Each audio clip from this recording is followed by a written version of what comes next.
Chain smoker, शराब पीने वाले और स्टीरॉयड यूज़ करने वाले, इनमें अल्सर ज़्यादा होता है। बिस्मिल्लाहिर्रहमानिर्रहीम। My name is Mohammad Arsalan. आज हम लोग बात करेंगे गैस्ट्रिक अल्सर को, जिसको स्टमक का अल्सर भी कहा जाता है। ये टाइप है पेप्टिक अल्सर की। ये स्मॉल इंटेस्टाइन में, छोटी आंत में भी और मैदे के अंदर भी अल्सर हो सकता है। ये एक बड़ी पेनफुल कंडीशन होती है मैदे के अंदर, मैदे की जो लाइनिंग होती है वहाँ पे। ये होता किस वक्त है, ये होता कैसे है? बेसिकली हमारे अंदर से जो डाइजेस्टिव जूसेस निकलते हैं उनमें से एक सेक्रेशन निकलती है जिसको म्यूकस कहा जाता है। वो हमारे स्टमक को प्रोटेक्ट करती है, बचाती है हमारी गैस्ट्रिक एसिडिटी से, जो तेज़ाबियत हमारे मैदे के अंदर से निकलती है। जब वो म्यूकस नहीं निकलती तो आप लोगों का मैदा प्रोटेक्ट नहीं रहता, तो उसके वो एसिड जाके स्टमक की लाइनों पे लगता है और जिसकी वजह से पेनफुल कंडीशन जो है वो स्टार्ट हो जाती है। अब हिस्ट्री में अगर जाके देखें तो हिस्ट्री ने सबसे पहले जब इसका इलाज बताया तो कुछ फिजिशियन ने ये कंसीडर किया जी ये एक बैक्टीरियम की वजह से होता है, बैक्टीरिया की वजह से होता है, तो आप कोई भी एंटीबायोटिक्स दे के इसका इलाज कर सकते हैं। लेकिन अर्ली 20वीं सेंचुरी, 20वीं सेंचुरी के आगाज़ में ही इसको ये तसव्वुर किया गया कि जो गैस्ट्रिक अल्सर है ये कोई बैक्टीरियम की वजह से नहीं है, बल्कि इसका जो ताल्लुक़ है वो आप लोगों की बॉडी के स्ट्रेस से है। मतलब जितना बंदा ज़्यादा डिप्रेशन में रहेगा उससे है, या आप लोगों की डाइटरी इनटेक की वजह से है।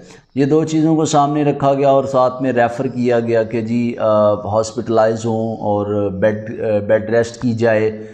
इस चीज़ पे ज़्यादा फोकस किया गया। उसके बाद में ये कंसीडर किया गया कि जो आप लोगों के मैदे के अंदर तेज़ाबियत बन रहा है, अगर उसको रोकने वाली मेडिसिन यूज़ की जाए, एंटासिड के नाम से, एंटासिड क्लास है पूरी, वो मेडिसिन यूज़ की जाए तो इसको कंट्रोल किया जा सकता है।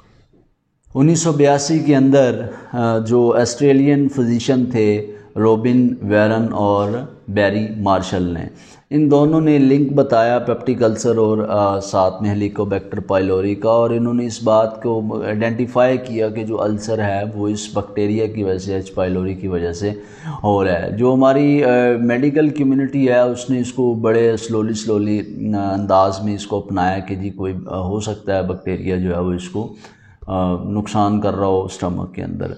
फिर 1994 के अंदर जो हमारा नेशनल हेल्थ इंस्टीट्यूट है उसने एक डेवलपमेंट कॉन्फ्रेंस बुलवाई जिसमें हेलिकोबैक्टर पाइलोरी और पेप्टिक अल्सर के बारे में मुशावरत हुई, बातचीत हुई। तो उन्होंने फिजिशियन को रिकमेंड किया कि वो एंटीबायोटिक्स के ज़रिए जो है वो इलाज करवा सकते हैं। रिस्क फैक्टर पे कौन है?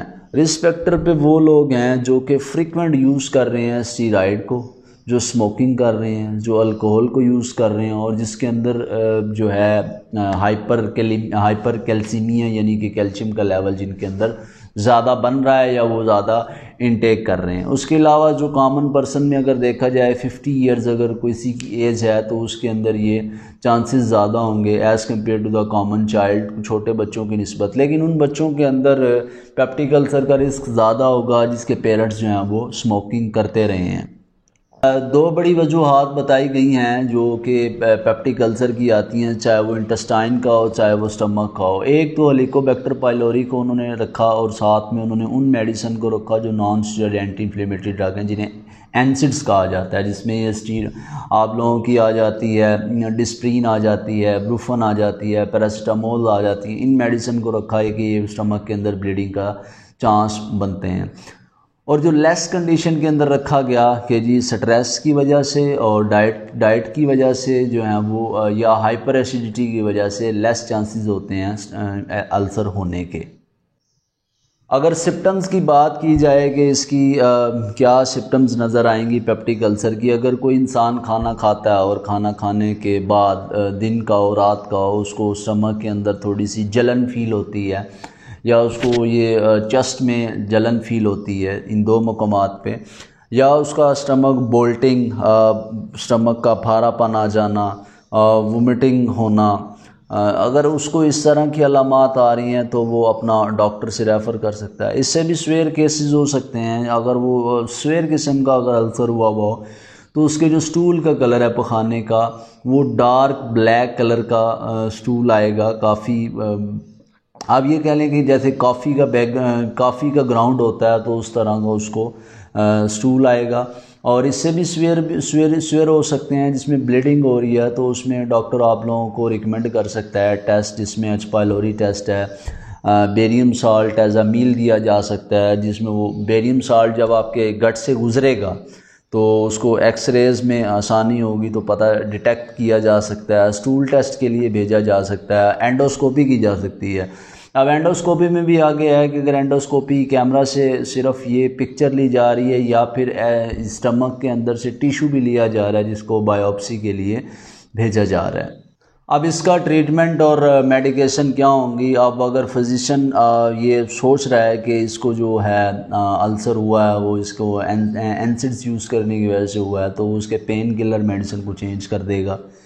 अगर वो ये सोचता है कि इसको जो है हाइपर एसिडिटी की वजह से अल्सर हुआ है, तो उसको ऐसी मेडिसिन देगा जो एसिडिटी को कंट्रोल करती हैं, जैसे प्रोटॉन पंप इनहिबिटर हो गया मैदे के अंदर, और H2 हिस्टामीन ब्लॉकर हो गया, या फिर गैस्ट्रिन का ब्लॉकर हो गया, या फिर उसके अलावा जो एंटासिड मेडिसिन है जो एसिडिटी को न्यूट्रल करती हैं उसको वो देने की कोशिश करेगा।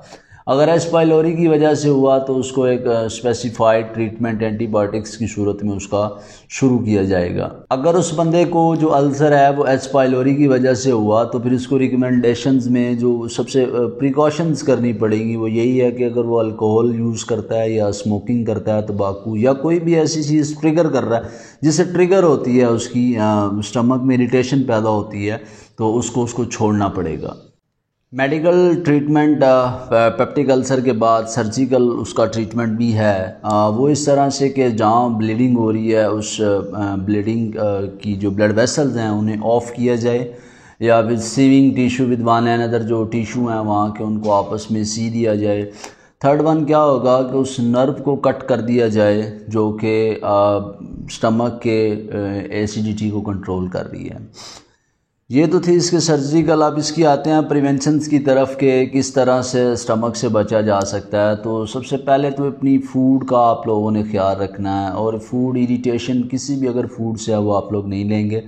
कॉमन सेंस यूज़ करें, अगर आप लोग खा रहे हैं और आपका स्टमक इरिटेट हो रहा है तो आप उस चीज़ को छोड़ दें।